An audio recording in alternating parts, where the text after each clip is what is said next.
Good morning, everyone. We're continuing here in the words of the Mesillas Yesharim, and the Ramchal left off with the following question. On one hand, we have Chazals that teach us that precious, that separating from the pleasures of this world is a good thing. On the other hand, we have plenty of Chazal that we saw that say that living a life of precious, separating from the pleasures of this world is not a good thing. So how do we know which is right and which is wrong? So he writes, the concept is like this. There are obviously many distinctions and essence between these things. There is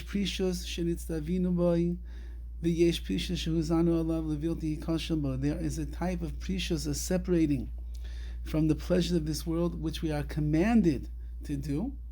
And there is a precious, there is a separation from the pleasure of this world that we are commanded to be careful about and not to stumble into, which means not to take it upon ourselves.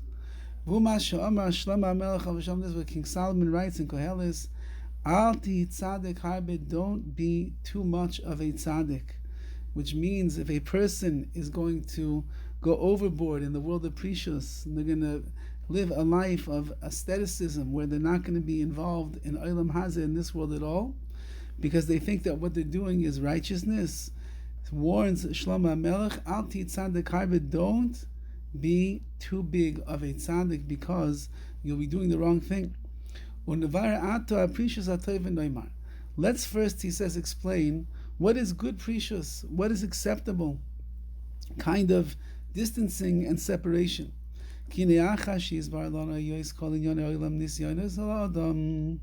Once we've already explained at length, says the Ramchal, that all of the Inyani Ha'olam, all of the elements of this world, physical pleasures, desires, lusts, acquisition, money, food, drink, clothing, and the like, they're all challenges to a person.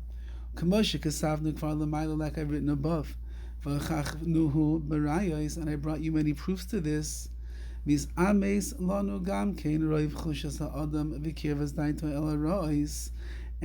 become clear to us that man is very weak in these areas and his mind is close to these things. It's very easy to get drawn in to the world of the physical pleasures and the taivas, the desires and the lusts and the objects and the things of this world.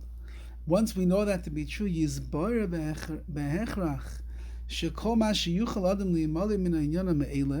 therefore it's clear that it must be, says the Ramchal, whatever a person can do to rescue himself and to guard himself from overindulging in the pleasure of this world, it's fitting that he should do that. If you have a way that you can guard yourself from going overboard into the world of taiva, into the world of pleasures, into the world of physical hana, physical delight in this world, then, says the Ramchal, it's clear that you're obligated to do whatever you can to save yourself. In order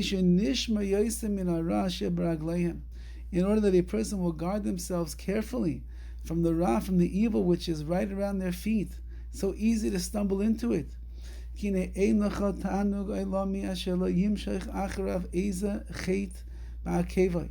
There is no pleasure that is in this world that you will not be drawn after, or that will not be drawn after it, any any sin on its heels.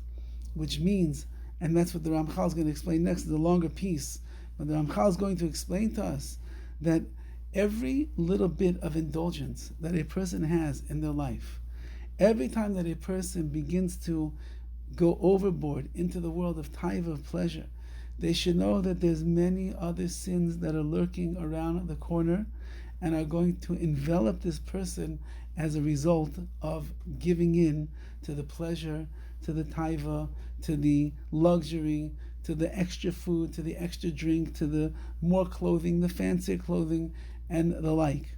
And therefore, says the Ramchal, it's clear as day that if a person can do something to rescue themselves from falling into the swamp of taivas, of desires, and that would mean by being a parish, by separating themselves before they get into the murky waters over here of lust and base desires, then the person not only should they do it, but they should look at it as an obligation that they're doing it, not that they're denying themselves pleasure, but rather they are rescuing themselves from going overboard in order they can do what is right, as the Ramchal is going to write in the end over here, which is to ensure for ourselves that we're always focused and we are energized and we are elevated to do what is right, be'enei Hashem, what is right in the eyes of Hashem, and that is called avodas Hashem, the service of God. So this is the Ramchal beginning to answer his question. Yes, there is precious that is necessitated, and that's when it's going to rescue and save you from overindulging and falling into the traps of desire, pleasures of this world, and the like, and it's going to turn us away from serving Hashem. Have a wonderful day, a day of avodas Hashem, where we have the inner strength to turn ourselves away from the things that are going to bring us to a place that we'd rather not be. All the best.